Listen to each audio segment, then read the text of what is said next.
I know the talk this week is the CBRM's choice between giving people nothing for a tax break and implementing one that hands money back to Walmart. My topic today is a similar vein, but we're jumping to the provincial level. Premier Houston is imposing a 2% non-resident tax and 5% non-resident deed transfer tax to property owners from outside of Nova Scotia.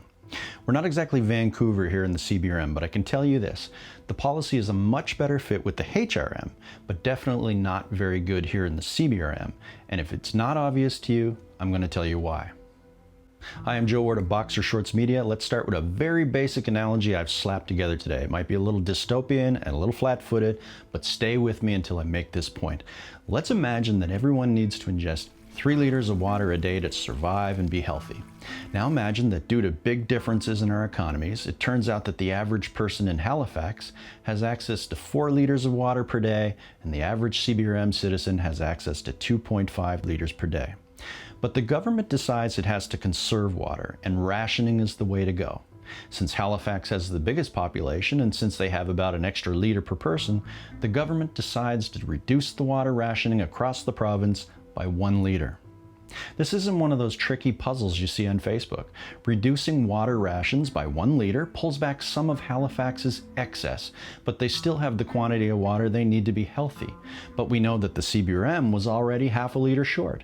Reducing us by a full liter brings us down to 1.5 liters per day, and that's only half of the water required for good health in my half-baked analogy.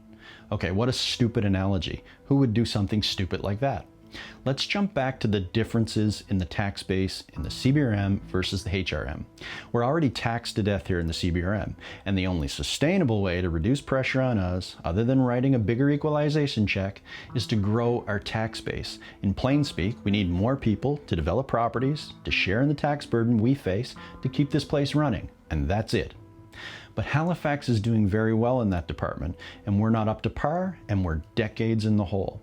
There's quite simply a world of difference in our regional economies. Let's think about that for a minute.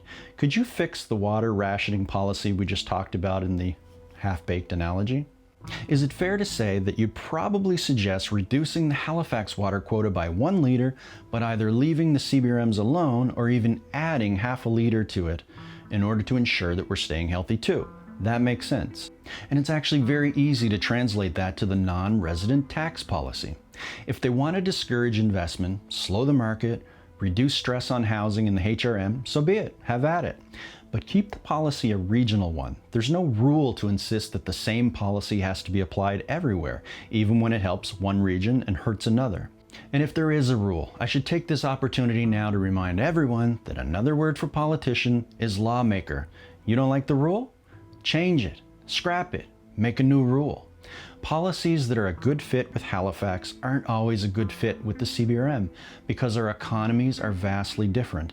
Our offer to would-be investors in our region that is on top of some of the very highest property taxes in Canada, you'll also have to tag on another 2% per year and pay a 5% penalty when you buy in addition to the deed transfer tax we already have in place. When Mayor McDougall promotes the Nova Scotia Federation of Municipalities tax cap removal method over 10 years, that slow rate might be perfect for Halifax, but it's just continued destruction of our tax base in the CBRM, and it's why I've said repeatedly now that she needs to resign her conflicting role with the NSFM, where she serves as its president, and give 100% focus to the interests of the CBRM as our mayor. But it's also why promising new MLAs like John White from the Bay need to demonstrate that they aren't going to be the same kind of whipped regional MLAs like Derek Mumbercat, loyal to the party first. If I were in John's position, I'd push for a better deal, preferably while the policy is being put together, not after it's already being rolled out. And I'd have zero concern as to whether or not I got the boot from the party, the way Trudeau did with Jody Wilson-Raybould, or Houston has done with a couple of his MLAs now.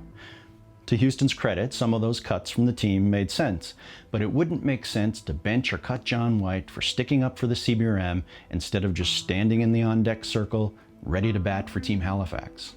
Mayor McDougall and MLAs like John White need to be speaking up, Do the work necessary to think through this policy and how it affects us, and then push back if they determine that it's not best for us. Keep these two in mind, because if the Houston 15 million is not renewed for our 2022-2023 fiscal year, these are the primary two local CBRM leaders that are going to need to answer as to what they did to prevent it from happening. Call a behind-the-scenes meeting, publish an open letter, hold a press conference if the boss isn't listening, but represent us first. I'm certainly open to hearing alternative arguments. So let's have it. Those of you who believe that slowing down the potential growth of our tax base here in the CBRM is a good strategy, please let me know why you think that's a good idea. And I'd love for that idea to be more than your dislike of come from a ways, or a fear that someone will build a $500,000 bungalow too close to your own on the Myra or the Burdor Lake. Tell me how it's actually a good strategy for all of us.